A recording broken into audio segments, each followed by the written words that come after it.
The other one's on the repeal of the spousal rape exception. So Oh, you can, good.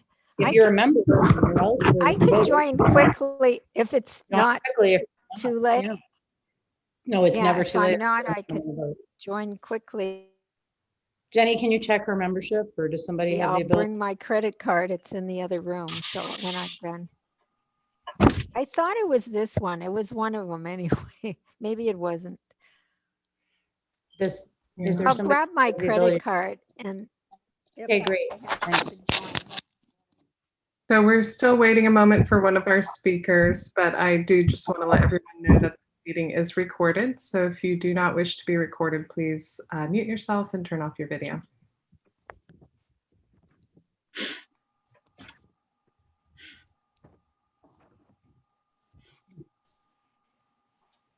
Oh, God. We have, is the agenda somewhere? Can you put the link to the agenda in the chat, please? Yes. Thank you. I hate Zoom. I can't wait to go back to normal. Ever. Did you get vaccinated yet? I did. I got both shots, and so did Kevin. So we're really happy. That's good. And it's been 2 No, weeks. yeah, we just got the second one on Thursday. So 2 weeks, and then I get to hug my granddaughter. Yay. Ah. I know, she's so cute too. Michelle, do you want to get started and we can reverse the order of the resolutions and start with the spousal rape one? Because otherwise I think we're waiting for Dave here.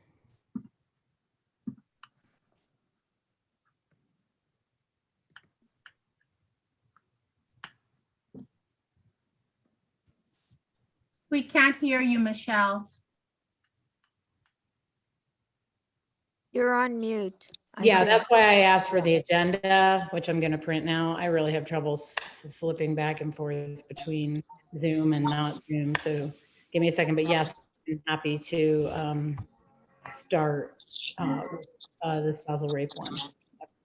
So I am here making a motion to endorse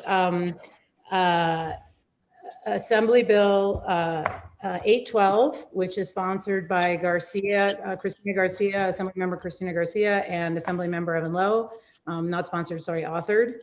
It also has, I think we're up to 20 co-authors on this bill as well. There is also a Senate version of this bill, Senate Bill 530, and I thought it was important to make sure that this bill had the best chances possible. So we're running simultaneous bills in the Senate and the Assembly in order to give it the best chance to get through committee. In California, many people do not know, we actually have an archaic rape law in which the rape of a spouse is treated very differently than the rape of a non-spouse. Under California law, a non-spouse, including couples who've been cohabitating for many, many years and have children in common, the rape of a non-spouse is punishable just as simple rape, and that carries a sentence of 3 years in prison and is subject to mandatory sex offender registration. However, because of archaic parts of our law, which are linked to the English common law, the rape of a wife or a spouse is treated very differently. That crime is a separate penal code section, Penal Code 262, and that crime is eligible for probation. And the offender, even if convicted of the rape of a spouse, does not have to register as a sex offender unless they are sent to prison, which I just said they're eligible for probation, so they likely would not be. And the crime must be a crime of violence. So raping a spouse while they're intoxicated would never, or unconscious would never, for example, carry mandatory sex offender registration. And I could go into a long thing as a law professor about English common law and Matthew Hale, how under English common law, it was impossible to rape one's wife because married women were the sexual property of their husbands. This law is a vestigial piece of that. And so this bill would simply eliminate Penal Code 262 and treat all rape as rape equally, regardless of any relationship or non-relationship between the parties. This bill would just simply eliminate that distinction at law. The bill has been, I already mentioned, co-authored and co-sponsored by many, many members of the Assembly and the Senate. In addition to that, our district attorney, Jeff Rosen, worked with me on this legislation and endorses it. And new endorsements are coming in all the time for this legislation from both women's organizations and from groups. It's already been endorsed by South Bay Labor in principle, although we didn't have the bill number yet, but South Bay Labor endorsed it, eliminating this exception, as well as the county party. So I'm making a motion that we will endorse this piece of legislation as well, which is going under the numbers of Assembly Bill 812 and Senate Bill 530. We have a second from Gary Creeman in the chat. Great. Okay. So is there any discussion? Happy to answer your questions. What are the chances of being altered or changed? You know, is there, I mean, was there? I can't hear your question. I can't hear your question. I'm sorry. What are the chances of this actually going through and changing? Well, I would think this is a no-brainer. You know, this is obviously not a distinction that we want to make at law. When you're dealing with violence against women, you never want to be too overconfident. So we are going to be running a strong campaign looking for endorsements. I talked to the head of Feminist Majority today. I'm talking to the head of NOW, I hope later this week. I'm also looking for women's organizations and other organizations that want to sign on. So we don't want to be overconfident. We want to press ahead, but one would hope that that this would pass easily. And I will say one more thing that I didn't say, which is that the current law is also racially biased as well as misogynist, because there's a well-known, in social science research, there's a well-known marriage gap, which means that people are much more likely to be married to their intimate partners if they are white, versus if they are people of color. So all other things being equal, a white rapist is much more likely to get the lighter penalty for raping an intimate partner than a BIPOC individual. So it's sort of like, you know, powder and crack cocaine or something like that. You know, we have the same crime in which, you know, the sentences are quite disparate. So we simply want to, as a matter of fairness and equity, eliminate this exception. Yeah, and then just if I may have the first thing that came to mind is exactly that, the equity disparity, but also the fact that marriage is a license and it's a contract. I mean, in terms of the way it's looked at, right? So I'm just, that's why it's not that I'm not, I mean, I'm totally for it, but I'm just in terms of just the, you know, the effects it would have, the fact that would you be altering that contract? Would you be altering that license to then be, you know, let's say if it passes go into that language of a marriage license? Nothing to do with that. No, it has nothing to do with that. That's irrelevant. This is a criminal law. It simply treats the crime equivalently, regardless of the relationship or non-relationship between the parties. Got it. Any other discussion or questions?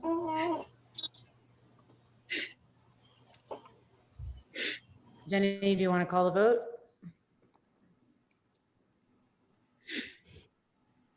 If Jenny's not. Yeah, Jeff, can you launch the poll? So we are voting on whether or not the Silicon Valley Democratic Club should adopt the resolution for California to repeal the spousal rape distinction from California state law. as discussed. We'll leave the poll open for a minute to give everyone a chance to vote. And just to be clear, the language of the poll doesn't mention the bill numbers, but this is a resolution, if you look at the text, to endorse these bills. Thank you.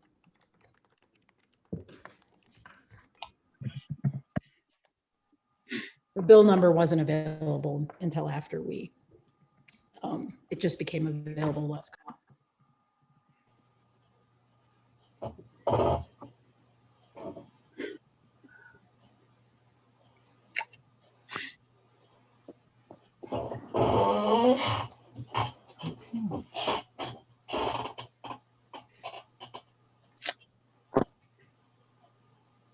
Okay, and we will now end the poll. The motion passes unanimously.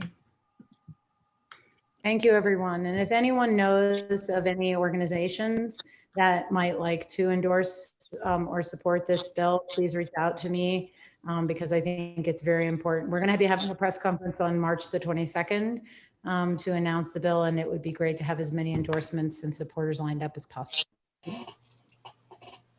Thank you, Michelle.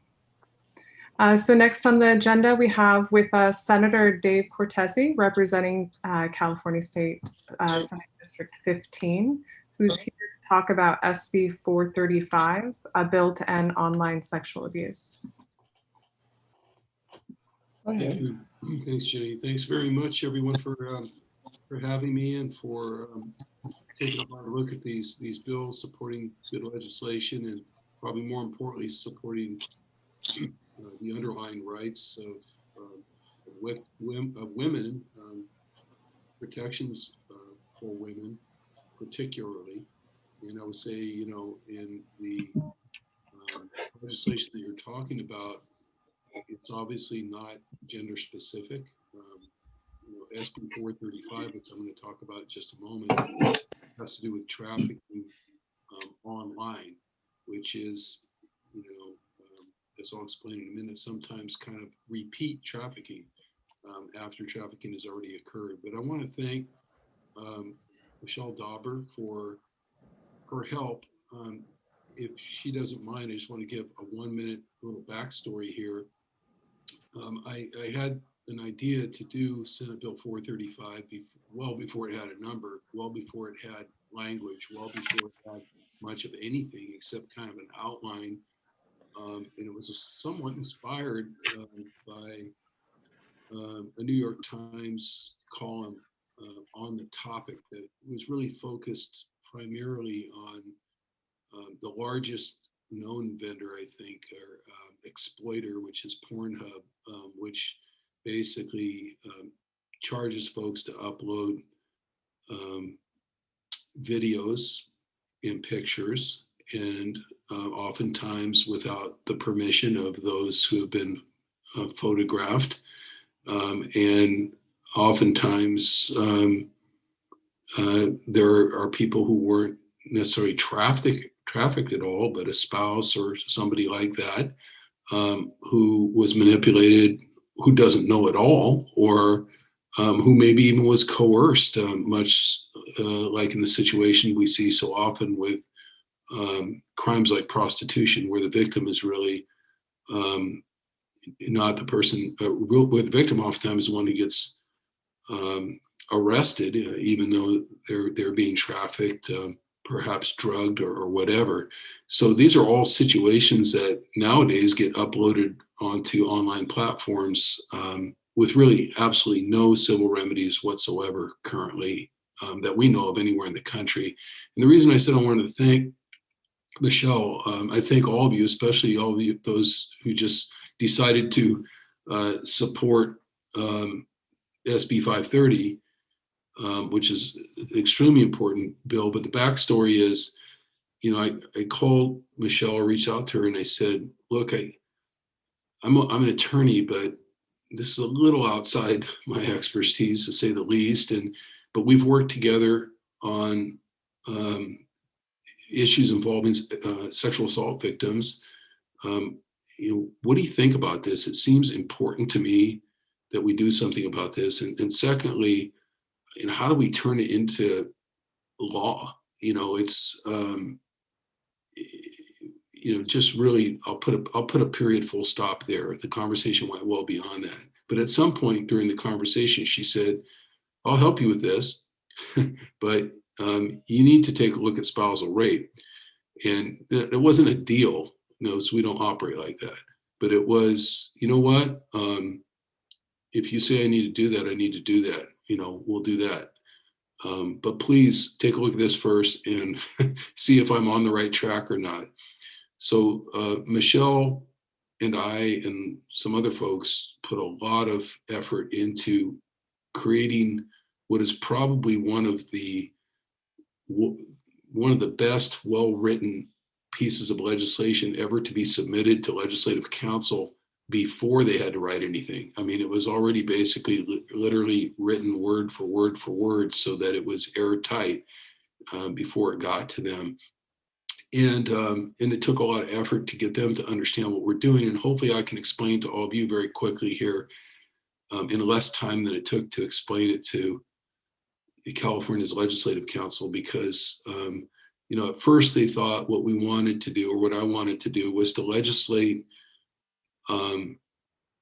photographs or videos of people who had been trafficked, period. I said, no, I consider the uploading of those photographs and images to be trafficking. Okay, so sure, the photograph and image or video could be of a trafficked person, just like I was saying a few minutes ago, could be of consenting adults, meaning that they were consenting to nudity or a sexual act, but not consenting to have their image uploaded.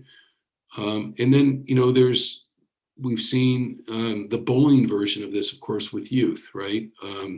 The Audrey Pott tragic example. And by the way, the Audrey Pott Foundation is a supporter of this bill.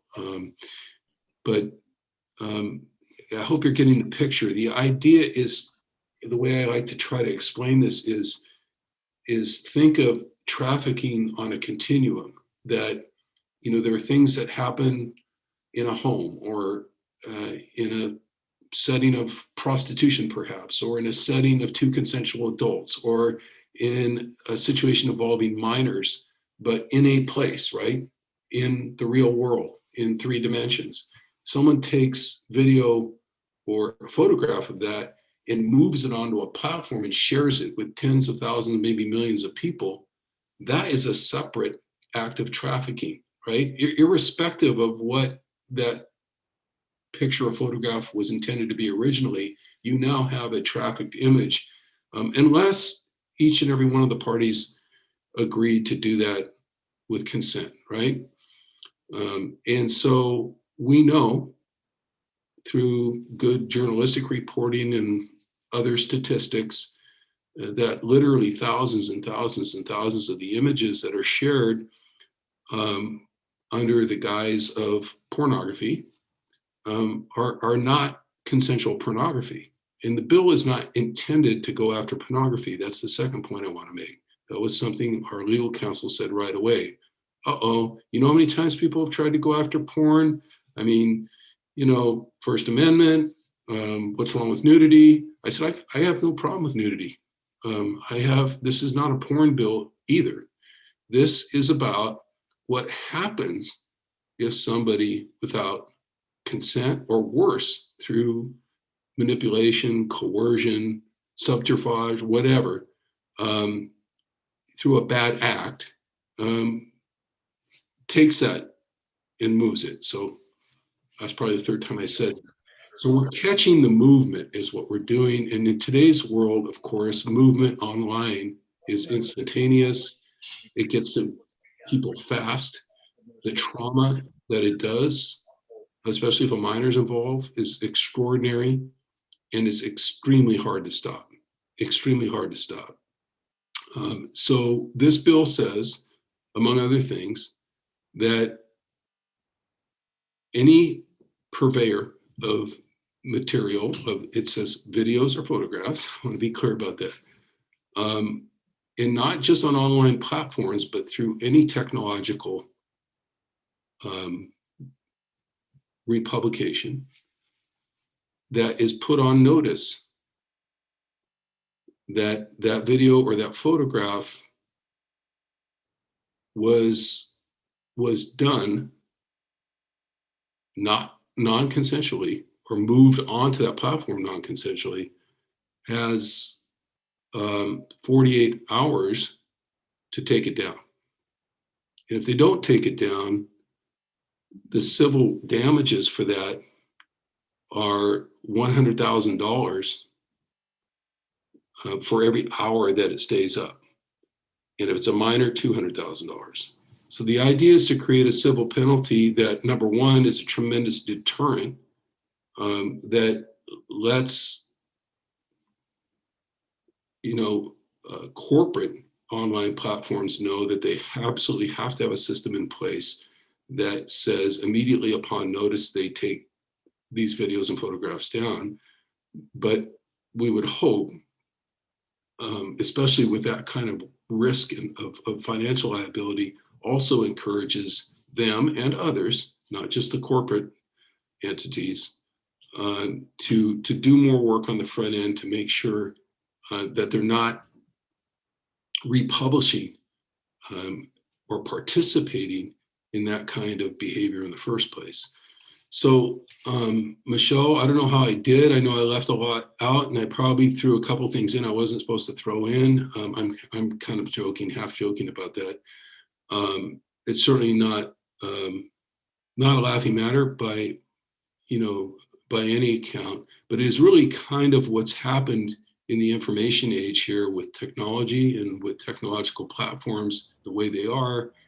And again, if there's anything that somebody asked a question about the other bill, you think anything might change along the way? I mean, if there's any refining we have to do along the way, frankly, it'll come from victims' rights organizations that ask us maybe to refine a little bit more. I know the Audrey Pott Foundation had some good suggestions, and we're going to circle back with them and try to deal with those.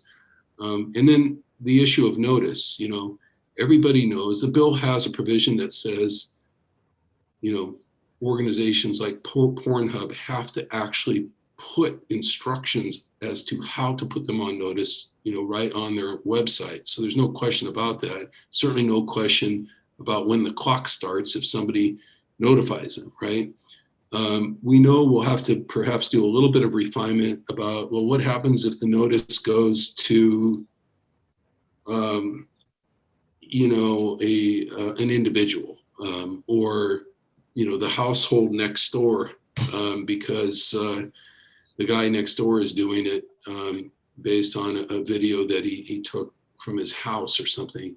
We think the same rule should apply. We think the notice requirement's probably good the way it's been done. But we also know that if that's the only thing we need to adjust here along the way, we're in pretty good shape. So far, the bill does not, to my knowledge, have any formal opposition. We've been approached by the Internet Association and some other folks that are worried about it. But, as I know, my ledge director said, it's not a bill that you want to have your name on the opposition list for. I mean, it's just, to go against this bill, we think is not going to look real good on your public relations platform. So, and that's a good thing. It should be that way. So Ruth Silver Taube and others who helped out with this, I see some other people on the screen that I know were involved directly or indirectly or have been already in helping us try to move the bill along. Thank you very much. And Michelle, thank you for the time. And Jenny, thank you for the time. So I guess the only thing that I would say is that this is a pretty simple bill.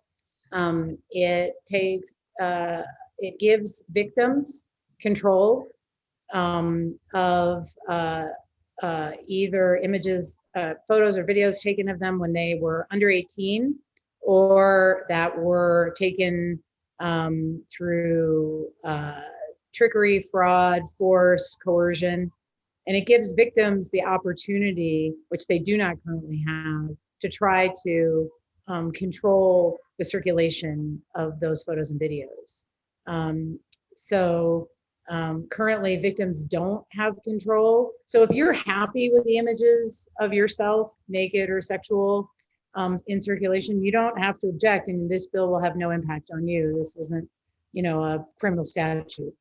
This gives a private cause of action, much like, say, copyright takedown, that allows victims to simply notify anyone circulating or any entity circulating or hosting images that are trafficked, photos or videos that are trafficked, or of someone under 18, and gives them a safe harbor window of 2 hours to have it taken down, or statutory damages will start to mount in order to create an incentive for them to remove that item from circulation. Now, one of the problems that we have with current law is that it provides a blanket exception for any photo or video that's ever been circulated ever once.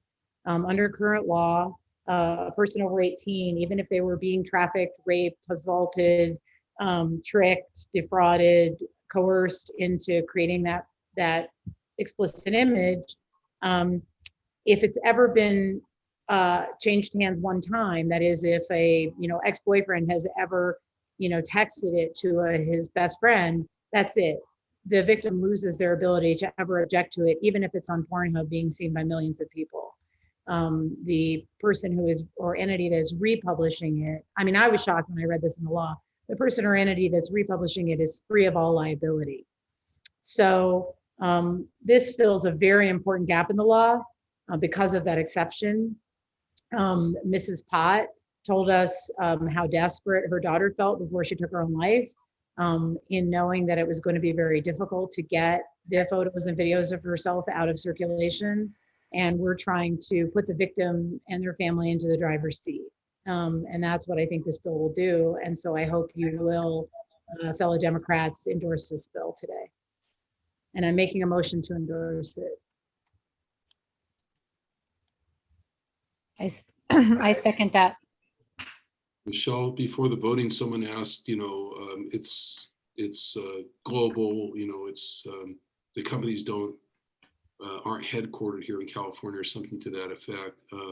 Ordinarily, the reason we have jurisdiction over what happens here is because if the harm is done in California, or if the company is doing business here, it doesn't mean they have to be domiciled here or located here, just that they're doing business here.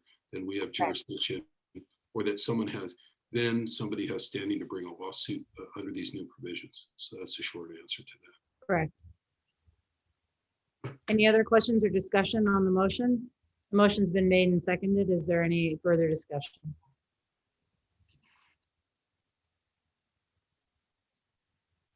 Okay, we can bring this to a vote. Jeff, if you could launch the poll. Should the Silicon Valley Democratic Club adopt the resolution to endorse SB 435 to end online sex trafficking? The poll will be open for 1 minute. And again, if anyone is part of any women's organizations or children's organizations, youth organizations, or just any organization with a conscience that would like to, or if any elected officials would like to help us by endorsing both or either of these bills, please be in touch with me. I'm trying to build, the strongest base of support for this bill and the marital rape bill, as quickly as possible. So please be in touch with me.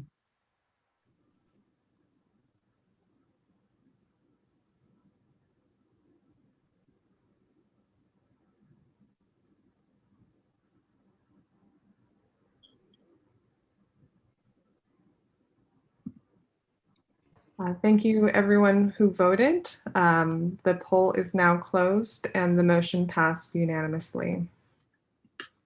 Thank you, everyone. Thank you. Thank you all.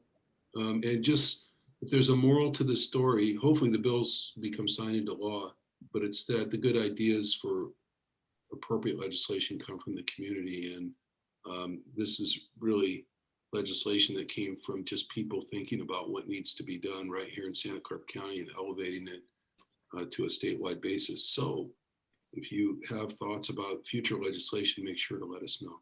Thank you. Thank you. Thanks, Dave. Thanks for your consistent support for women's rights and sexual assault survivor rights. Thank you. Thank you. Good night, everyone. Okay, I'm going to now hand it over to Kay, our Vice President of Operations, who will be introducing our keynote speaker. Okay, so good evening, and it is my profound pleasure to be able to introduce Ruth Silver Taube, who is, okay, so I'm not sure how many of you saw her biography, but I tried to condense it down, and this woman is so formidable that it was very challenging.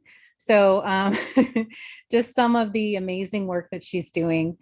She is the supervising attorney of the Workers' Right Clinic. She is a special counsel to legal aid. She's an adjunct professor at the Santa Clara University Law School. She is the legal services chair of the South Bay Coalition to End Human Trafficking. She is a delegate to both Santa Clara County's Human Trafficking Commission and also Women's Equality Leadership Council 2020. She's the coordinator of the Santa Clara County Wage Theft Coalition, advisory member to the Santa Clara County Hate Crimes Task Force, founding member of the Bay Area Equal Pay Collaborative, and supervising attorney of the Santa Clara County Office of Labor Standards Advice Line. We are incredibly honored to have her here to speak to the impact of the passage of Proposition 22. And just for those of you who are unfamiliar, or there were a lot of propositions, so just to kind of remind you which one this is. Last year, Uber, Lyft, DoorDash, and Instacart spent a record $200 million campaigning for an election day ballot measure that would exempt them from California law, and they won. So Prop 22 eliminates protections for rideshare workers, including workers' compensation, unemployment benefits, minimum wage protections against discrimination, and the ability to join a union.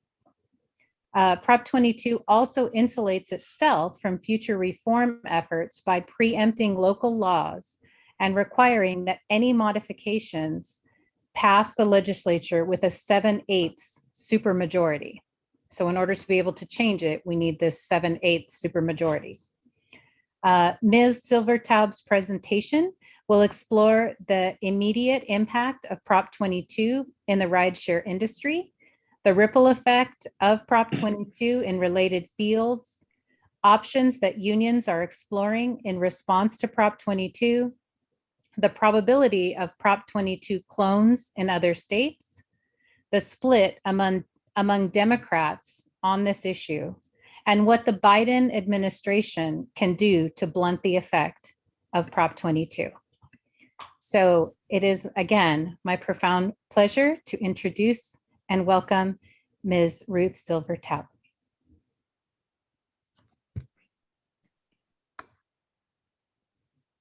Thank you so much for the kind words. Can you share the screen, please?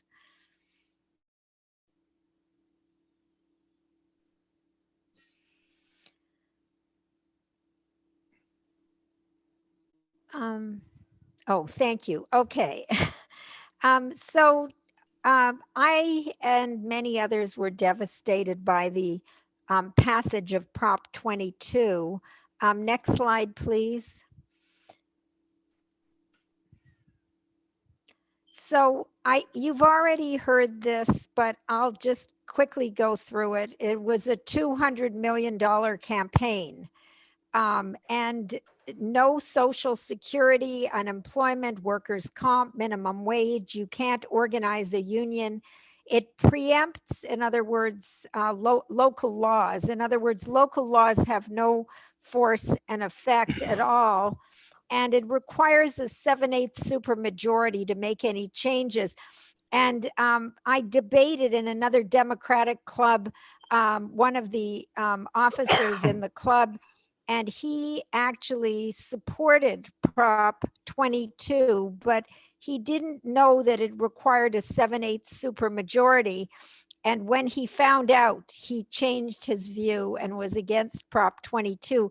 So although the other things are egregious, I really feel as if that is terrifying. Because can you ever imagine a 7/8, anything passing by 7/8, even in the in our legislature? Next slide. So basically, the minimum wage is very important. And what they say when they were advertising, this is Uber and Lyft, the bill, they said, well, we're going to be paying above minimum wage. Well, in fact, that was deceptive. And as outlined in the text of the proposition, the minimum wage, or the higher than minimum wage, narrowly applies to engaged time. So meaning the time a driver is on a trip with a passenger or en route to pick up a passenger. So for example, if you were going to take someone to San Francisco airport, then you would be paid while you drove to the airport. But when you drove back, then what would happen was you wouldn't get paid. And studies have shown that these workers are now making as little as $5.64 an hour. And a UC Berkeley economist, Michael Reich, said drivers will continue to be paid less than the minimum wage if all their work time is counted, and they will be reimbursed for less than half of their business expenses. That's a big price to pay. Next slide, please.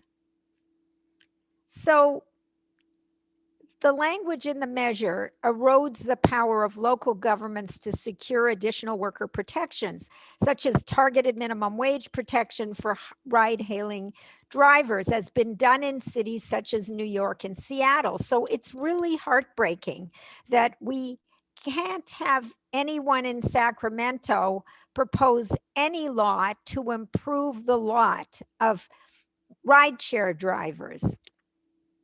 And also, because they're barred from unionizing, they can't leverage their collective power at all. Next slide.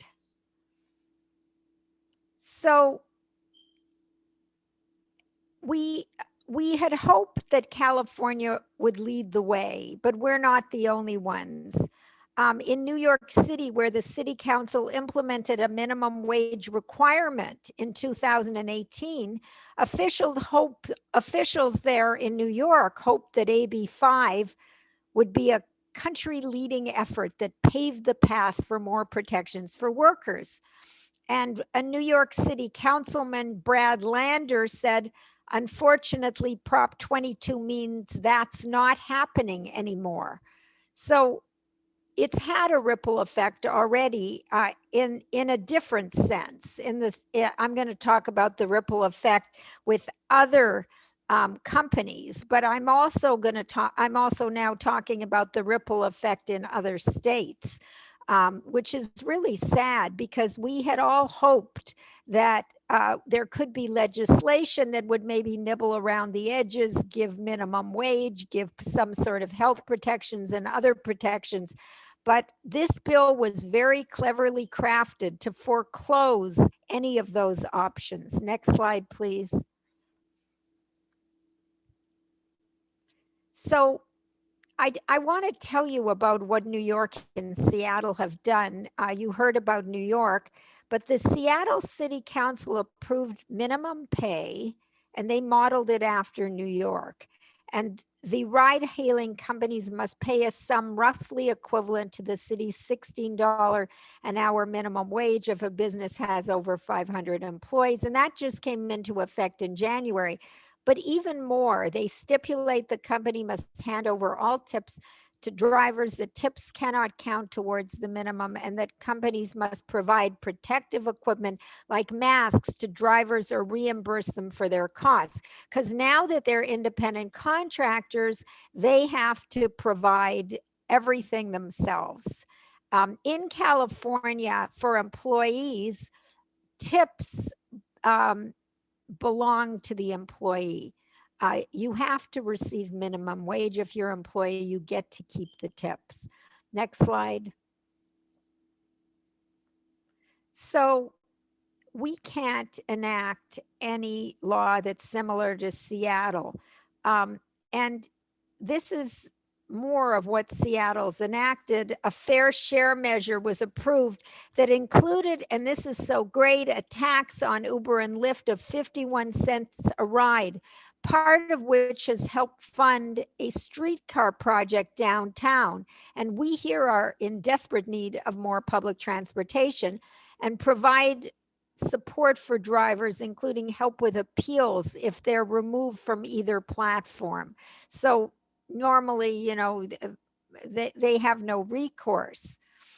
So I like this quote by the mayor with regard to the pandemic. The pandemic has exposed the fault lines in our system of worker protection, leaving many frontline workers like gig workers without a safety net. Next slide. So you remember how with Prop 22, they were saying that their revenue would drop, they'd have to leave the state. Well, they've never left any state. They did leave one state, but they came right back. But they said that they would lose money if they had to provide their benefits. But this labor economist, this same guy, Michael Reich, who was an architect of the New York measure and advised on the Seattle law, said that the average driver pay had increased, but that overall revenue had risen enough to offset the drop in demand because of higher fares. So really, that wasn't very credible. Next slide. So immediately after Prop 22 passed, the gig companies who said they would have to raise their fees if Prop 22 failed immediately announced fee raises for customers in California to cover the costs of the benefits of Prop 22. Incentives offered to drivers disappeared because, of course, just like with union drives, they promise things, and then when it fails, the union drive fails, they pull it away. Same thing with Prop 22. And there have been cuts to base pay and unreliable fluctuations. And there was a quote from a driver in The Guardian, and he said his pay comes to about $5 an hour. This is post Prop 22, and he had 3 or 4 days when he earned $4 an hour, and of course he has to pay for his own gas and expenses, PPEs, and then they have to put that plastic partition up, and I already told you they only pay when there's somebody in the car. Next slide. So here's another man who was who's a driver. He worked for Uber, Instacart, and DoorDash when the pandemic hit. Oh, it's a woman, sorry. She said the gig companies changed base pay without giving a reason. She was not provided adequate PPEs while working during the pandemic or compensated for the time she spent daily disinfecting her vehicle and herself. Well, that's not unexpected. If you're an independent contractor, then they're not going to provide you with PPEs. They're not going to disinfect your vehicle. They're not going to provide you with anything, because independent contractors, they're little business people. They don't get anything. She's afraid that if she gets the virus, she won't get workers' comp or SDI. No, she won't. She won't get unemployment, workers' comp, or SDI. And if she gets into an accident, Uber isn't on the hook and Lyft isn't on the hook. Next slide. So the drivers, some of them are saying they were duped. They expected that they were going to qualify for benefits and be reimbursed for mileage. And they also were told they would get a health stipend. But it's only $500 a month, but only for drivers who hit maximum engaged hours. So even if you hit maximum engaged hours, in other words, only the time you're driving, the minimum cost for the Obamacare coverage is $1,041 per month. So they're not getting anything real in terms of complete coverage, and that's what was advertised. And the California Fair Political Practices Commission proposed, it's very low, $3,371 fine against Lyft for deceptive and improperly labeled campaign ads. And we know they were deceptive. Next slide. So in other industries, you may know, you may have read about this, but this was inevitable. In California, hundreds of Albertsons employees have been fired and swapped, in other words, replaced by DoorDash, according to the UFCW. Vaughn's did the same. Only unionized staff were spared.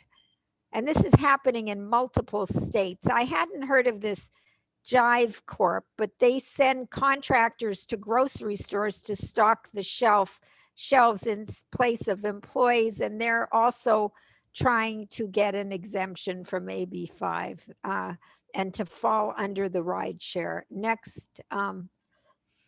So there are big plans to replicate the Prop 22 model, and this guy, Sean Carolyn, who's a partner at an early Uber investor, Menlo Investors, wrote an op-ed heralding the potential to spread Prop 22's vision of work.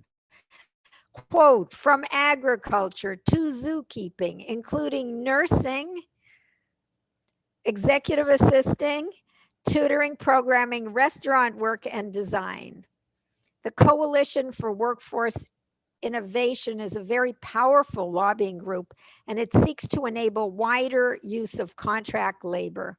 And we had high hopes for the class actions that were filed by SEIU and rideshare drivers United, particularly around the 7/8, but all of those have failed. Next slide.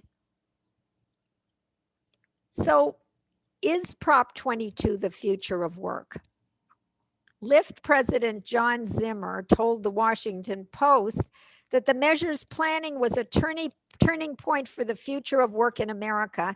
And Uber CEO, in an email to drivers, said the future of work is more secure. And in lockstep, the Yes on 22 spokesperson said Prop 22 represents the future of work in an increasingly technologically driven economy. So they all have that same mantra. Next slide, please. So will companies succeed in replicating Prop 22? I've been reading and talking to people, and most people think it'll be difficult to replicate it in New York and other blue states without union support.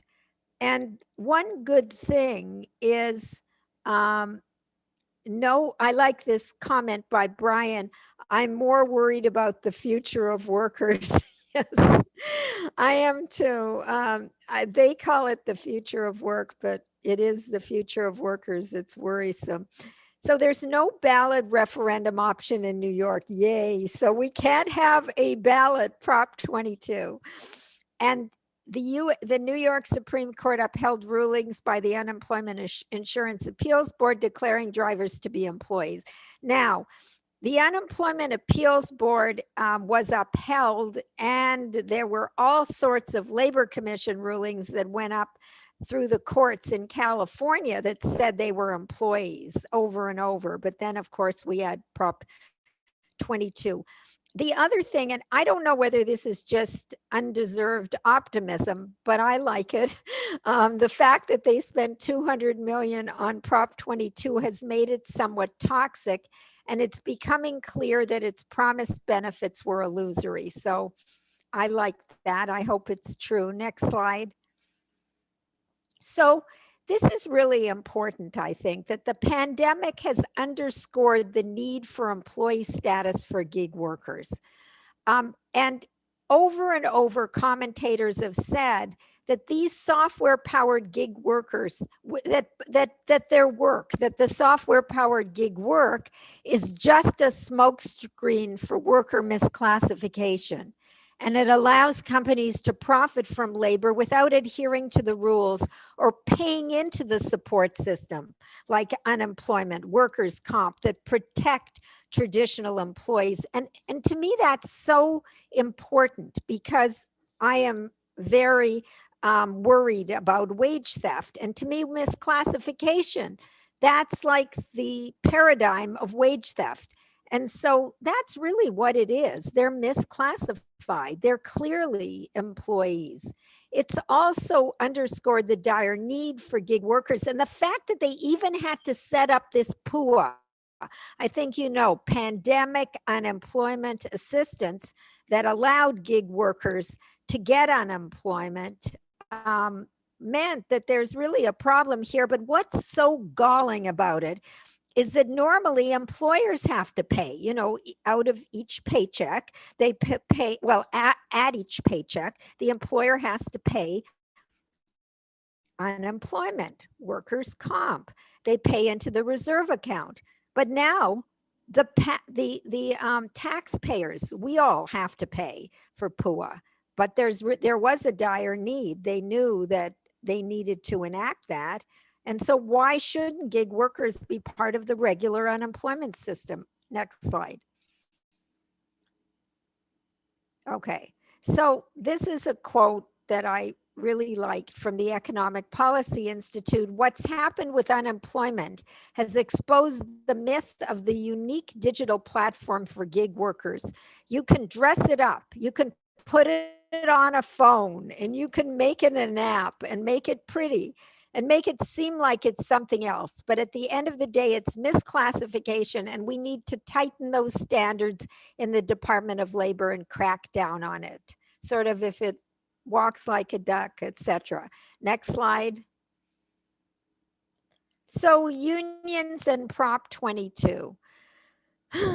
In 2016, the machinists created the Independent Drivers Guild in New York, funded by Uber. So it was a company union, and they got the ability to appeal terminations. In 2018, SEIU wanted some kind of compromise, but Rideshare Drivers United and the building trades opposed it.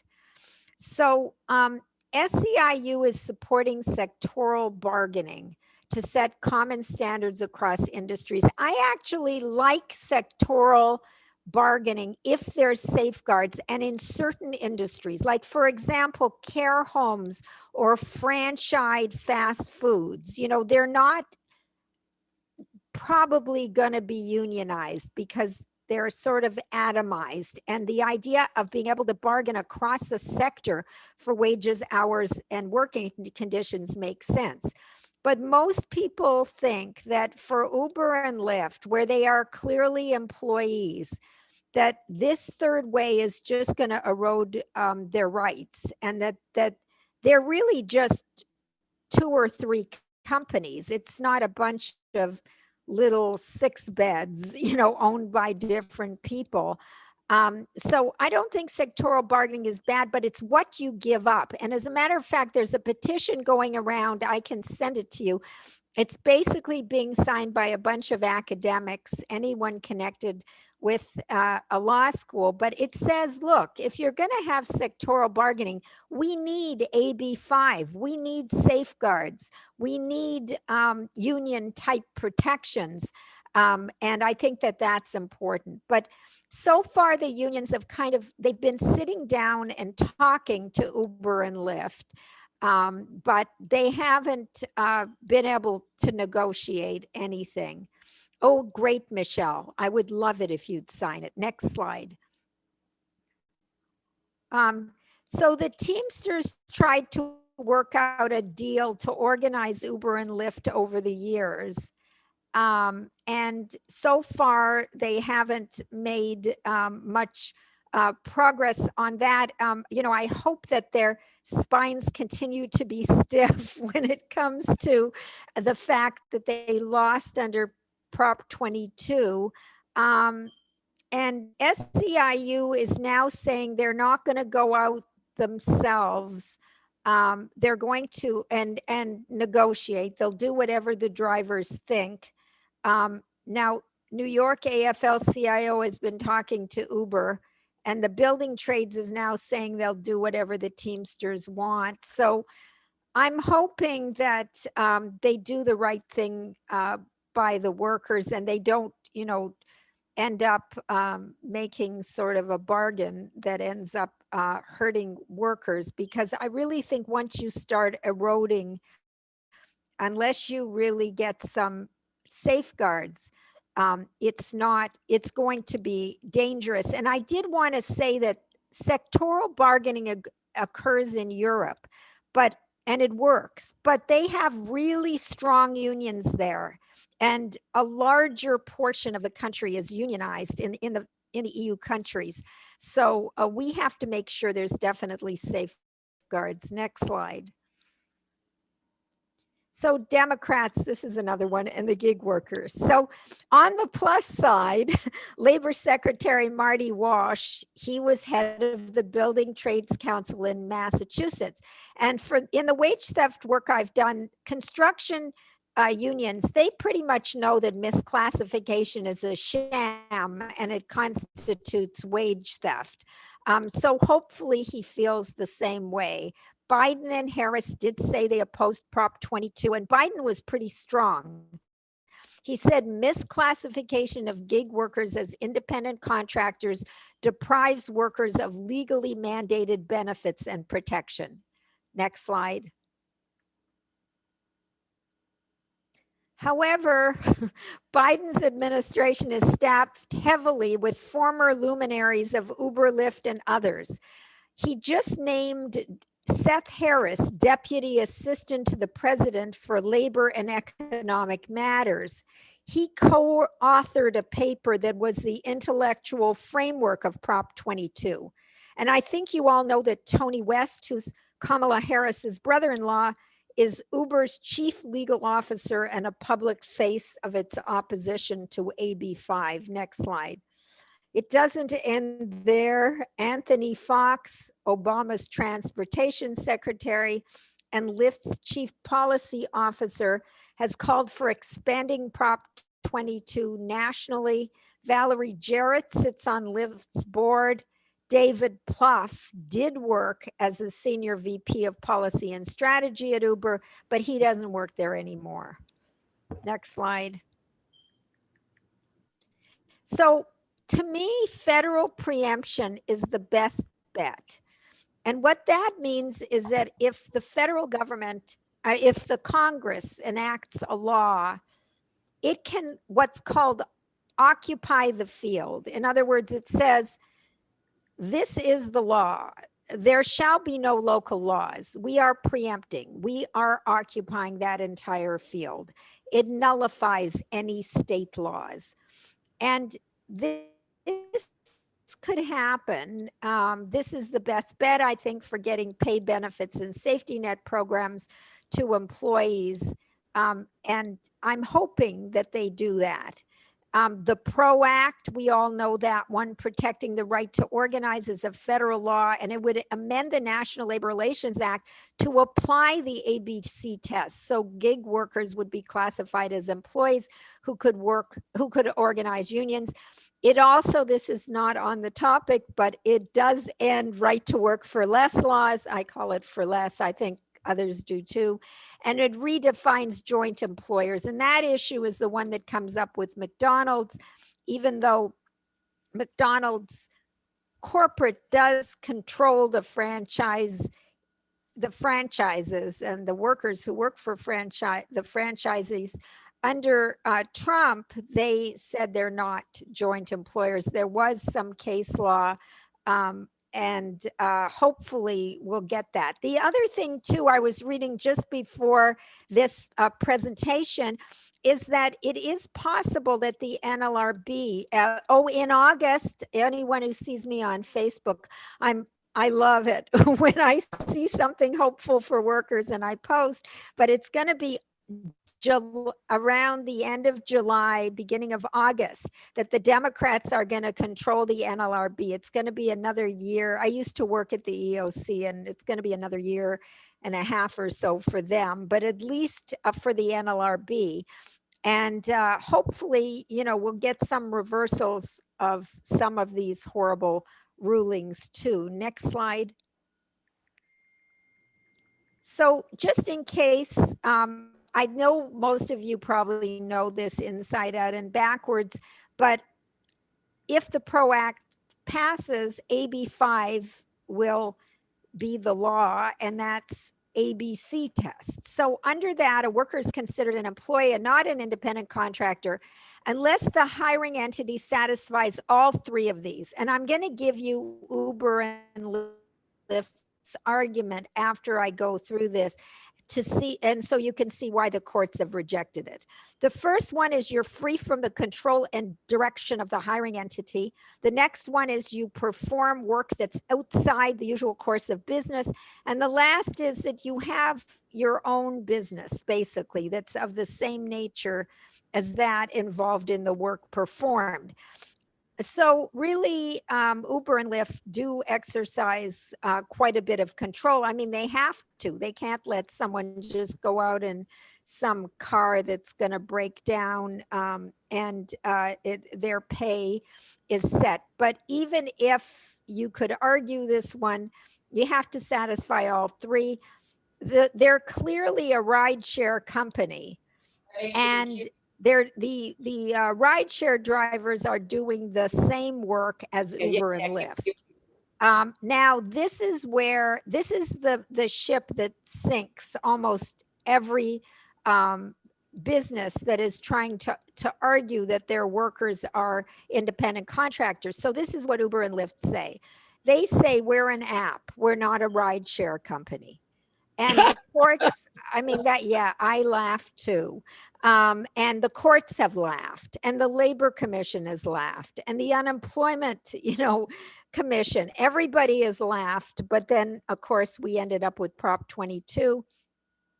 And and then there's they have to fulfill all of them. And so clearly they couldn't do that. And that's why Prop 22, and that's why the PRO Act would be great. It's just that I'm not sure all of the Democrats will support it. Next slide. I hope so. So will there be a backlash? So I like to end with some hope because it's all so depressing since Prop 22 passed. So this is a woman, and she's more, on the side of the companies, but she kind of gives a warning. And she says her name's Dennis Leone, and she wrote a book called What Great Brands Do. And she thinks that it will embolden the gig companies. I mean, that's true. We've seen that. But she also warned one of the things they should be aware of while they tout this as a victory is potential consumer backlash. Beware that some consumers may defect, especially the ones who really care about ensuring that gig workers have the full protections that those of us who are employees of companies have. So I'm hoping that that's true, and I'm hoping that we can awake people's social conscience so that they will care about what's happening to these workers. And I think that's the end, right? Yes. So I'm happy to take any questions anybody might have. Okay, so I just want to clarify, normally our meeting ends at 8. Oh, I'm so- sorry. No, Oh. no, you were amazing. And I did not want to cut you short at all because Oh, everything you okay. said was super important. Well, So thank email you. me questions then. Well, yeah. Oh, what I was going to ask is if you are open to staying a little bit after, I sure. would like to give people the opportunity to ask. We also do have some elected officials that we'd like to give a few moments to speak after the questions as well. So maybe what we can do is sort of meet in the middle and have about 10 minutes for questions. And then after that, we'll open it up for the elected officials. So I'm looking in the chat. I haven't seen anybody post any in the chat, but if you'd like to use the reactions function to raise your hand, I can call on you, and then you should be able to unmute yourself to ask Ruth a question. So what questions do you have, Democrats? Okay, well, I have one. So Okay. I was reading online about this, and also, you know, Prop 22 is just an ugly proposition number in general, I think, because the last time it passed, it was devastating as well. But what I wanted to ask was, I read that the first lawsuit was put down, but that there was another one that was filed like right after in February. Was that one denied as well? Well, it's identical to the other one, so Okay. it's not going anywhere. Okay. All right. Thank you. Jeffrey, I see your hand up. Orloff? So go ahead and unmute yourself so we can hear you. I'm curious, do you have a sense of how Uber drivers voted on 22? That's a really good question. I don't, but I'm going to research it and see. There must be data on that, but it's a really, really good question. But I'll pass it on to Jeffrey and Michelle and let everybody, Jenny, let them know if I can get some data, because I am really plugged into people that are working on this issue and have dedicated themselves to it. So I'll check if they know. Thanks. Yeah. Okay, thank you. More questions? Okay, Rosie? Hey, Ruth, how are you? So I Hi, Rosie. with the group that after I ran for office and I couldn't get a job because nobody would touch me or hire me, I actually drove for Lyft and literally was making like $3 an hour. I mean, it's such a scam. Oh, wow. Yeah, so I mean, and I just used it as a whole research project. But my question to you is, because I just don't see, so my question to you is like, what is the future of these tech companies hiding behind that they're not what they're actually exercising, and hiding behind we're a platform company? Do you know what I'm saying? Like, because I mean, how are they able to hold behind that legally, as opposed to, which is what they are? I mean, that's the service that they're offering. Well, they couldn't hide behind it legally. They were losing at every step of the way in Mhm. every state. And that's why they had this proposition. I mean, it is laughable, their argument. And it's hard to believe that really intelligent people are making that argument. But I mean, it's self-serving. They want to save money. If they have 200 million to spend on a proposition, then they have money to pay these drivers decently. But, you know, especially now with the pandemic, there's a lot of unemployment. So they probably are going to, you know, have plenty of people they can hire, and it's going to depress wages even more. But yeah, I agree with you that, but you're a living example, because, you know, when you read these numbers 564, or you hear it from a few of the drivers, that's not statistically significant. But if you keep hearing it over and over, and you actually did the work, and I know someone who did it, I think that's very compelling. Yeah, and then the other thing I want to mention is that they would purposely, well, you know, a lot of these platforms use a lot of sort of cognitive science to do a lot of psychological, it's really psychological warfare, right? They make you believe that you're going to make a certain amount of money. But then even when you were working, they would basically tell you and say, hey, you'll get these points or that points if, let's say, like San Francisco, and then it turns out the person wasn't even there, and then I wouldn't get paid, and then I have to get all the way back. I mean, it was literally like, I mean, just the way that the whole thing works, it's like, you know, none of that was covered. None of those expenses were completely covered. And then a friend of mine who's not talking to me anymore because he works at Uber, And he's one of the, executive guy there. And what I heard is that they were basically doing a lot of, I'd be interested in the data on how many of the workers actually, voted for them, because I really felt that they were using them psychologically and making them believe that you're going to lose your entrepreneurship spirit. You're going to lose your ability to have flexibility, on your own. So I'd be interested in when you get that data. That's a really good point about the flexibility. There is nothing in the law that stops an employer from giving employees flexibility. There is nothing. Nothing would change. It's up to the employer. So that argument really was not credible at all. And this business of paying for engaged time under California law, let's say you work in a hair salon or nail salon or something and you get one customer in a day while you're under the control of the employer. In other words, you're at work. They have to pay you. They have to pay you at least minimum wage. But these guys, what if you just don't have anybody at all, but yet you're at work? You don't get paid. And that's why it's so illusory that you get your benefits once you reach a threshold, but you can never reach that threshold. But somehow our side didn't have enough money. I mean, I don't know what the reason is that it lost, but I know that they bombarded people anytime you used Uber or Lyft. I got lots of emails. Everybody, I think, got lots of emails from them. Yeah, I didn't use Uber and Lyft, but I still managed to get propaganda from them. And I think they did a good job. And the fact that they had to offer some kind of benefits, even though they were illusory benefits, meant that they knew that they had to look like they were giving something. And of course, now they're raising the fare and the benefits aren't really going to a lot of the workers.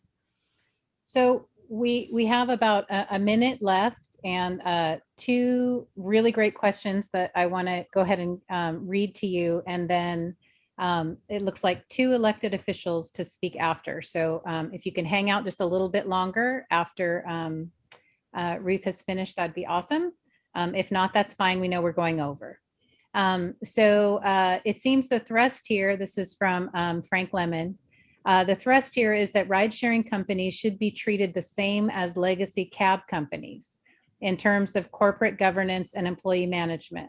But the compelling value of these companies was a lower cost, more readily available transportation fleet for consumers.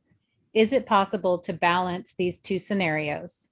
And then the last question, which I think is a great question to end with, which is there anything we can do to help? Is there a call to action?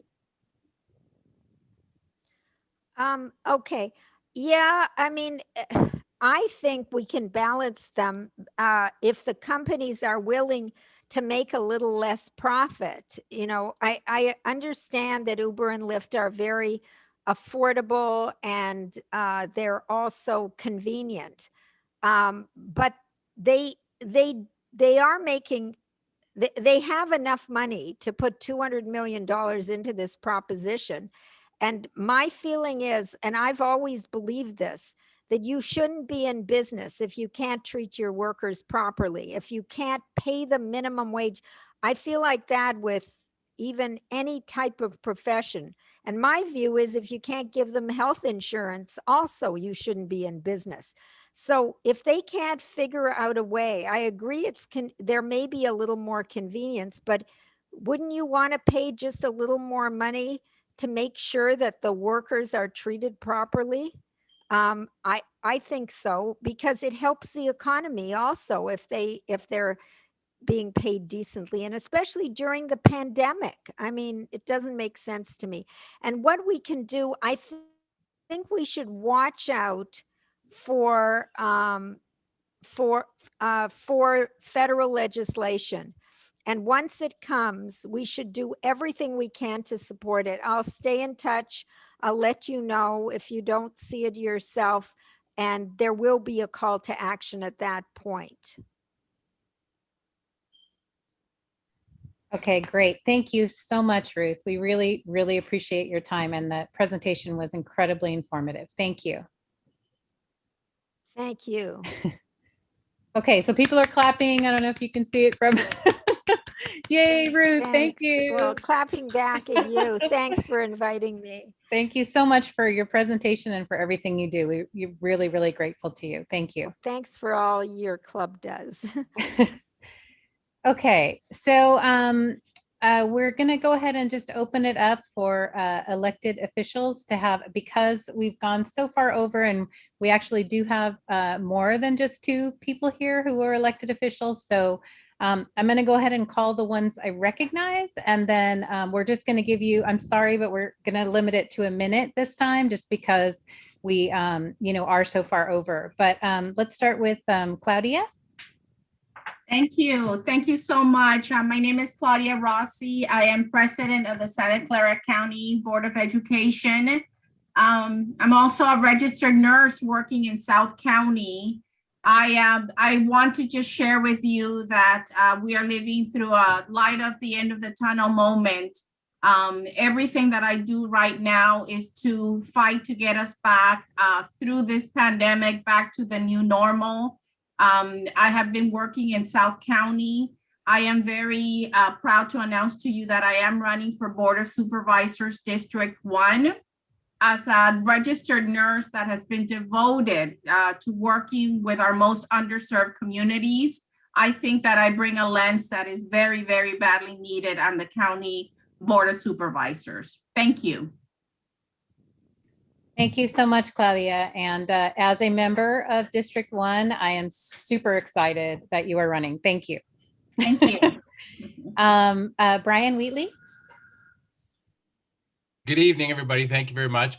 Brian Wheatley, currently the board president of San Jose Unified. Just in case you haven't heard, we have an opening date for San Jose Unified, April 21st. We're super excited about that. We're getting everything ready. We already have a small number of kids back in support cohorts, and everything's going well with that. And we're continuing to gear up to make sure we keep everybody safe and get all the teachers and all the employees vaccinated in time for April 21st. Thanks very much. All right, thank you. Gary Kremen. Hey everyone, Gary Kremen, Vice Chair of Valley Water. Just want to mention I'm going to be running against our 7th term assessor, Larry Stone, because I don't believe he has our democratic values that our party stands for, especially around his leading the defeat of Prop 15, the Schools and Communities Initiative, which would have brought tons of money, actually $12 billion to the state, and you can calculate our percent, mostly for schools, healthcare, and special districts. He sent his employees back. COVID, I'll have to tell you a little bit more at a former time about myself and stuff like that, but stay tuned, and thanks for the time. And this is newest constituent. We love the young ones. Thank you for bringing, see the little baby. Okay, and Teresa O'Neill.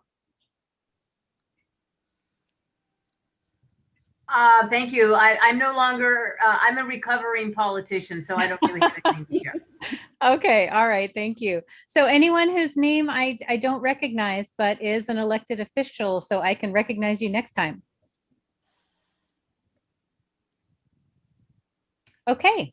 Well, thank you all very, very much for staying and listening to our electeds, and also to, again, the amazing Ruth. So thank you all very, very much, and have a wonderful month. We will see you next month.